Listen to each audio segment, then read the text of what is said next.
Hey guys, I'm Fisher with a brand new video. So I want to talk about the importance or the benefits of changing your cardio routine or changing the kind of cardio that you do.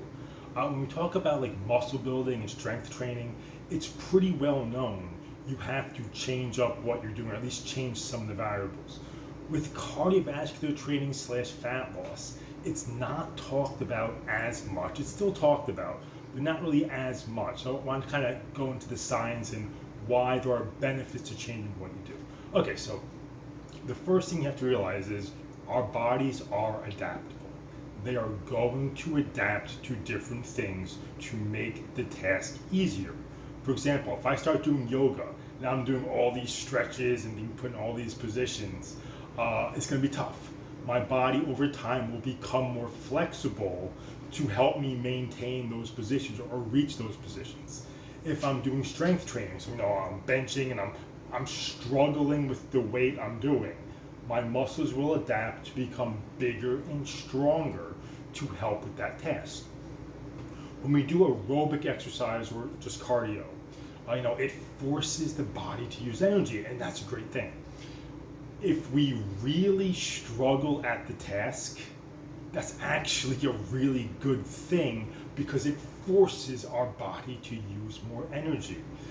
Take a marathon runner, someone who's really good at jogging, and they go 5 miles. Take someone like me, who is not so good at jogging, and I go 5 miles. My body will use a lot more energy to complete the task because I'm not good at it compared to the marathon runner who could do 5 miles in his sleep. So when we do tasks that we're inefficient at, it forces the body to use more energy. So here is what can happen to people over time.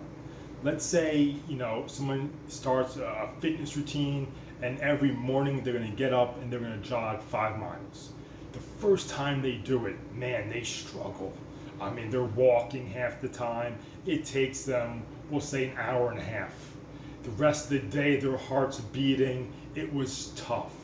Let's say they do this 4 or 5 times a week.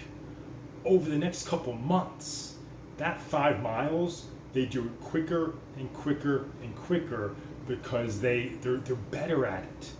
But 3 months down the road, they have not used as much energy to complete the task as they did when they first started. And again, the more energy you use, the more fat you lose. It's a good thing.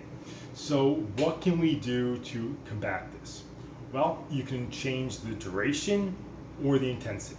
So that guy, who ran 5 miles. The first time he did it, let's say it took him an hour and a half. Well, now always go for an hour and a half jog, but now you can do 6, 7, or 8 miles. So you're going harder than you did before, and that's how you're using more energy. Or increase intensity. Instead of jogging, try sprinting, because your body might be used to jogging, but when it comes to sprinting, totally different exercise, and now you're not good at it. So now your heart rate's going up, your body's forced to use all that energy, which again will come from body fat. The other thing is maybe the simplest: change what you do. Again, I love incline walking. I'm good at it. At a 3.7 speed, I can put that incline pretty high and complete the task. If I take the speed to 4.0 though, even at a 0 incline walking, I struggle. So at a 4.0 speed, at a 2 or 3% incline, I'm drenched with sweat because my body's not used to going at that speed. I like to do some stationary bike workouts sometime. I am not good at that. I try to go for as long as I can. Eventually my body's just done because I'm not good at it. I'm getting better, but I'm still not good at it. So by changing what you do, you're always forcing your body to adapt. And when you do new things, you're usually not good at them. But because you're not good, it forces your body to use a lot of energy. A very famous trainer said, don't do what you're good at, do what you're not good at. And we get into a comfort zone where this is what I like to do, this is what I'm good at, and that's not always the best thing. Now I want to be clear about something. If you do the same thing every day or whatever, you are still can make gains. You're still forcing the body to use energy. But it's like, imagine doing a job and getting $20 an hour, then 6 months later, you're only getting $17 an hour. You're still making money, just not as much. So by changing the cardio routine, one, I think it's interesting, but you're always keeping your body guessing. You're doing things you're inefficient at, forcing that energy usage, which with aerobic exercise / fat loss is exactly what we want. Guys, have a good day.